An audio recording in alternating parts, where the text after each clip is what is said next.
prepared to violate the law of the DPRK.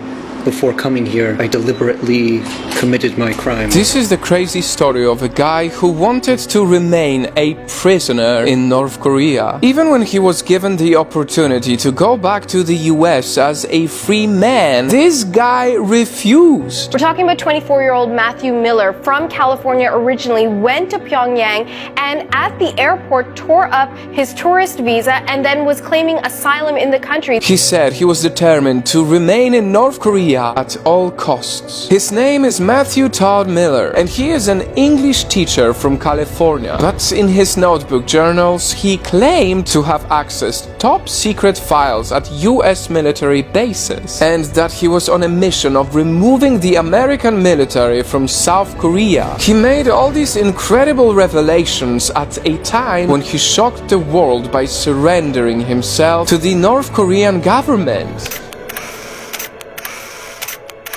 He claimed that he came to the Democratic People's Republic of Korea after choosing it as a shelter. He then demanded for asylum and said that in exchange he would share US top military secret, and then made some more shocking revelations, saying, I prepared to violate the law of the DPRK before coming here, and I deliberately committed my crime. And that's not all. He also said seeking asylum seemed like a perfect crime, and I thought it would prevent the US from wanting to help me. He was convinced that his wish would either be granted or he would be arrested. Either way, he would be happy because his goal would be achieved. And when asked why he went to all this trouble, he said, I wanted to meet North Korean people face to face in a way that a normal tour would not be enough. He said his greatest fear while coming to North Korea was that they would not arrest him when he arrived. And he also made it clear that he was aware of the risk and consequences of his actions. And so, as you would expect, the North Korean government was shocked by his actions and his words. They even wanted to put him straight on a plane and send him home. And that was exactly when he shocked everyone by refusing to go back to the US. He insisted he would rather be a prisoner in North Korea than be set free. And so, having said all of this, so many questions remain unanswered. Could Matthew Miller be telling the truth about being a spy? Or could he be secretly working for the American government? Was he just completely crazy? Or was it all just some type of a prank? And finally, how did this crazy story even start for him?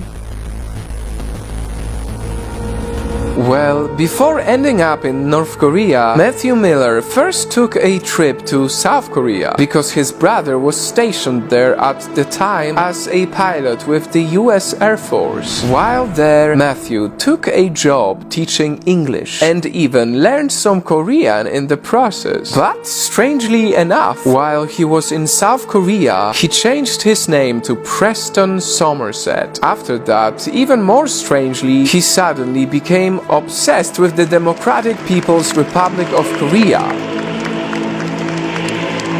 Of course, with South Korea being so close to North Korea, there is no doubt that he must have heard all the horrible rumors about North Korea and seen reports that North Korea itself admits the country runs labor camps, even though they also insisted that some of the allegations were just wild rumors. They claimed North Korea was fabulous on human rights. Well, it may or may not be a coincidence, but that was the same time Matthew made up his mind to pay North Korea a visit, to learn for himself what North Korea was really all about. He even admits that he was expecting to be tortured, but the fear of torture didn't stop him.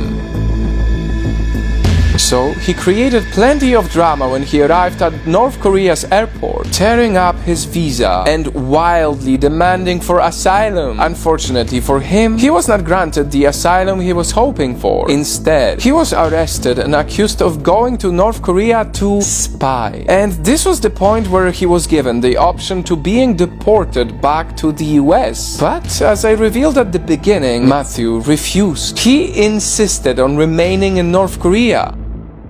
Not knowing what else to do with him, they charged him with the crime of hostile acts under the guise of a tourist, and he was detained for the next 6 months while awaiting trial.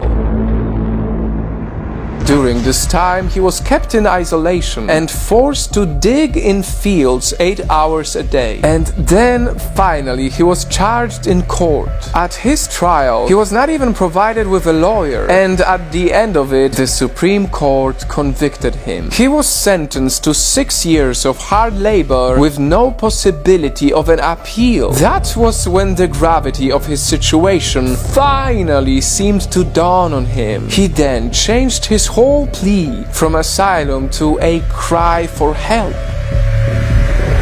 The American government is known for having a strong policy of protecting its citizens, yet for my case, there is still no movement. He finally reached out to the US saying, "I am now requesting help from the American government, the citizens of America and the world to release me from this situation." He also wrote letters to the US Secretary of State Michelle Obama and his family.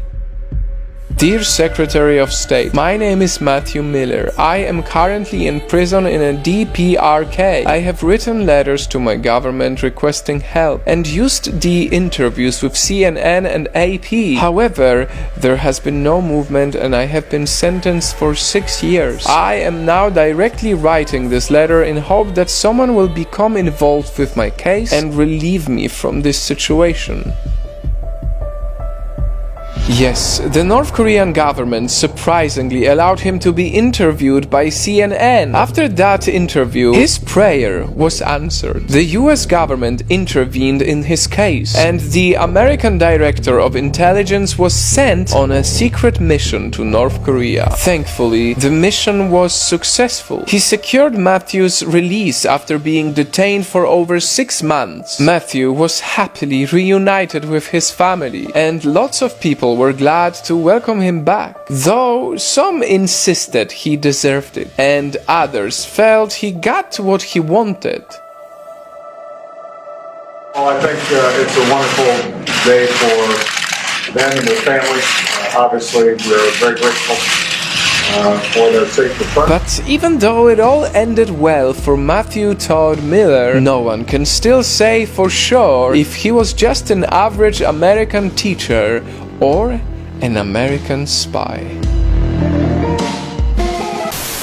Have you ever heard of a clothing store that exists to help people and not make profits? Well, you have to visit our store, honesty.global, a unique humanitarian clothing where you get to choose who you want to help while buying amazing high-quality clothes. If you appreciate what we do, please support our charity work by visiting honesty.global.